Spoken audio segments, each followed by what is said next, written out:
Hammaga salom, sizlar bilan Madina Karim va bugun sizlar bilan yana yengillikni o'rganishni davom etamiz. Bugungi darsda biz shunaqa qolipdan foydalanamiz.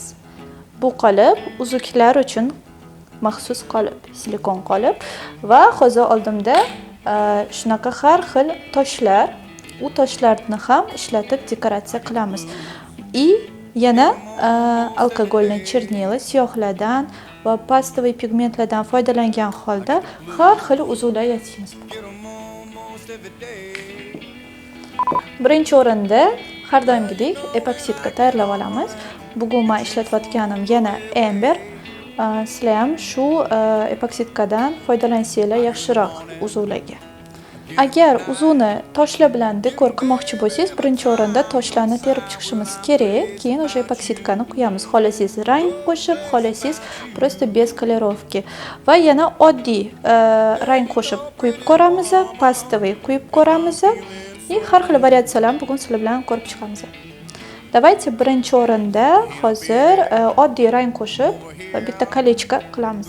Основная massadan ozgina quyib olaman и колеровать qilamiz.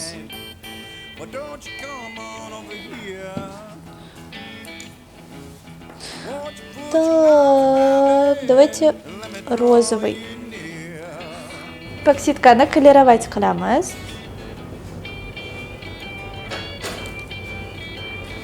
Smola miqdori juda kam bo'lgani uchun 1-2 tomchi yetarli.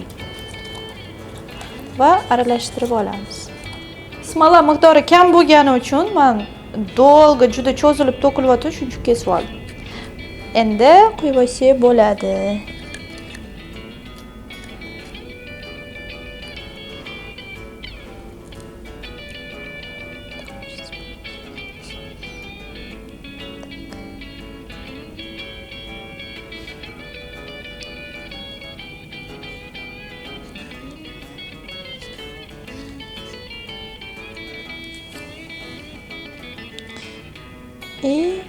Qolipga joylab olamiz.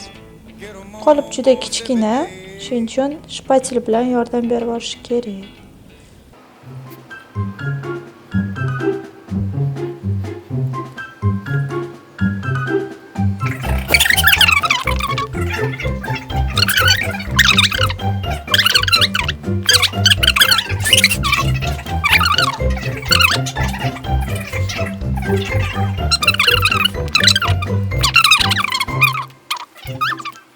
Ikkinchi uzugimizga mana bunaqa anor rang toshlarni foydalanamiz.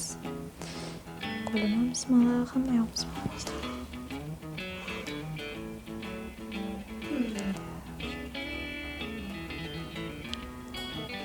I get the blues, get them almost every day. Yeah, I get the blues, get them almost every day. И прозрачная epoksidkani quyib olamiz. Uchinchi uzugimizga biz listovaya pataldan foydalanamiz. Men krasnoy roza rangini tanladim. Sizlarga ko'rsataman.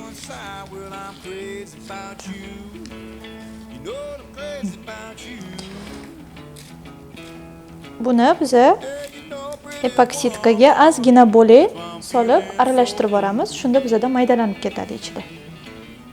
Patal juda ham nozik material. Bizga hozir ko'p bo'lib ketmasligi kerak.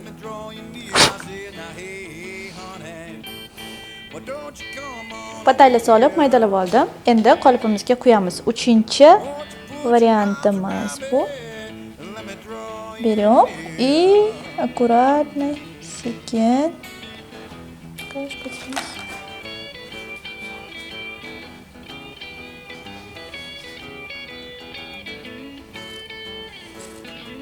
yana qolipga joylab olamiz to'g'rilab.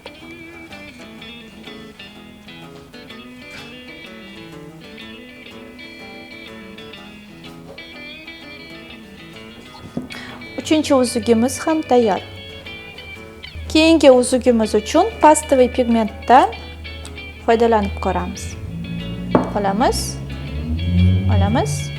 aralashtiramiz.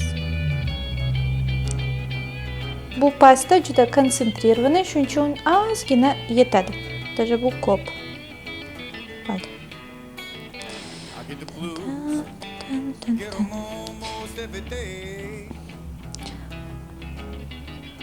Bu uzuni men tipi bubble gum qilgim kelyapti.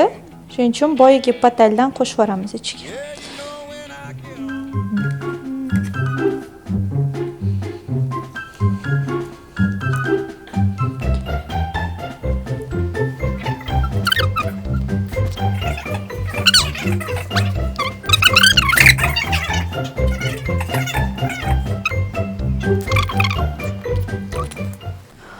Uzuvlarni quyib oldik hammasini. Bu yerda har xil, bittasi toshli, bittasi patalli, bittasi patal и pigment, maslinli, pastali и oxirgisi oddiy chernila.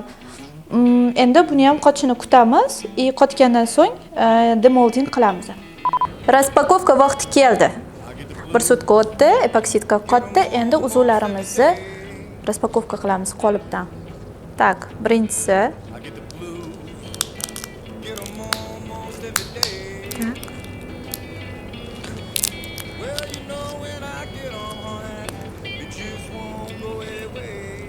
ortiqcha agar qolipni to'ldirib yuborgan bo'lsanglar, o'rtada yig'ilib qolishi mumkin. Shunda o'rtasi yopiq bo'lib qoladi. Uni ochish uchun biz o'rtadagi qolipni silikonini prosta bosamiz. Shunda ajraladi. Tik-tik. Sekin chiqazib olamiz. Nimaga hozir olovda qizdiryapman? Qolipdan chiqazganimizda ortiqcha epoksidni smola qolib ketgan. Shuni tekis qilib kesib olamiz, ozgina qizdirib. Qizdirsak plastichniy bo'ladi и oson pichoqda kessak bo'ladi yoki lezgada.